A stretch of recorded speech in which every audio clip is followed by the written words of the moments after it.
duas armadilhas. Uma é o triunfalismo, é trágico, e o outro é um discurso, com licença da palavra, anabatista radical.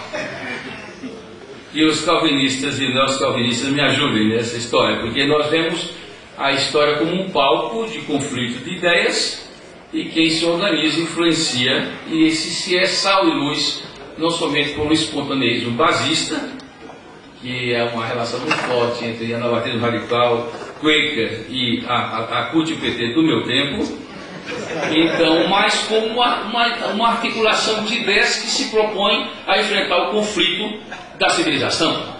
E a civilização vai para onde nós tivermos ou não condição de travar esse conflito. Como eu sou anglicano, e é interessante que o Brasil, um dos poucos países do anglicanismo, tem uma fama, porque nós na Nigéria nós crescemos 9 milhões de pessoas em 15 anos,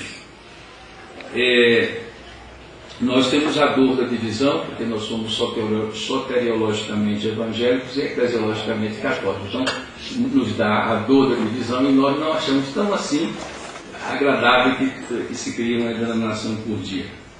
E eu concordo com o Paul, que a igreja sempre foi dividida, mas nós chegamos na reforma com 4 ramos, terminamos com 12, chegamos no século XVIII com 100, temos 38 mil. Acho que exageraram um pouco. Se transformou a noiva de Cristo no harém. Então,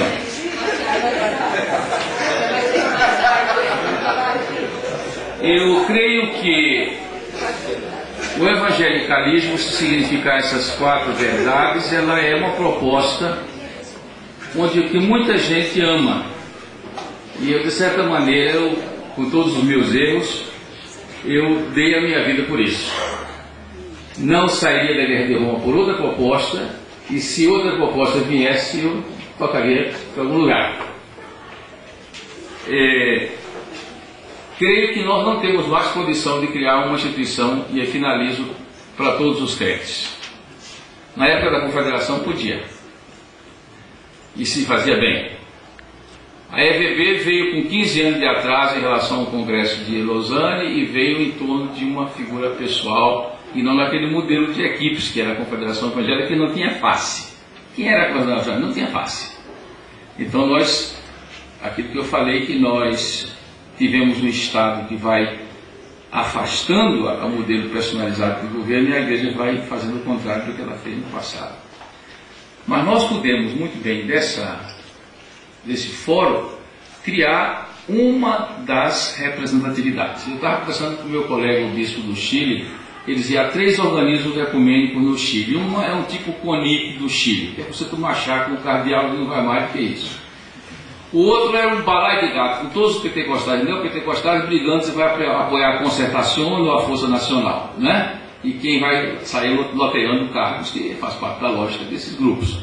Mas é um terceiro grupo que reúne basicamente as igrejas históricas e as igrejas pentecostais clássicas.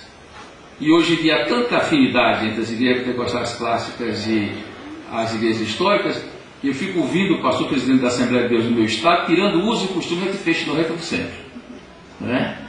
A nossa disputa está tão pequena que ele está em torno de batom e coisas assim. Mas no resto, muito bem. Então, se nós conseguirmos aqui juntar uma proposta de evangélicos históricos e de evangélicos, não histéricos, mas de evangélicos pentecostais clássicos, e todo pentecostal clássico hoje lê Stott, todos os americanos creem no falar em línguas, então estamos bem convergidos.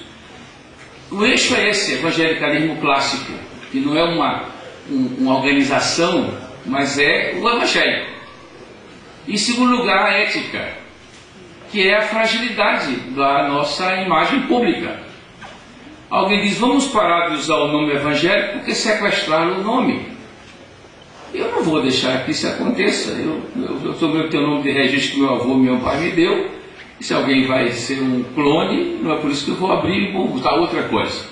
Então, eu trabalhei em 4 igrejas esse fim de semana.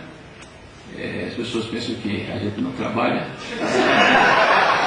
São certos enganos, né? O pessoal diz que anglicano, evangelista, que intelectual não ora, essas coisas assim. E viajei essa madrugada com esse anseio. A minha diocese reuniu semana passada no concílio e nós, por unanimidade, aprovamos um voto de confiança, especialmente sabendo quem estava à frente. E eu creio que nós temos que ir além dessa dicotomia entre triunfalismo e o pessimismo bravo da tradição anabatista institucional. A institucionalização e a representatividade não são opções, elas são condição da vida em sociedade, e a sociologia nos ajuda, e que o Espírito Santo faça a obra se nós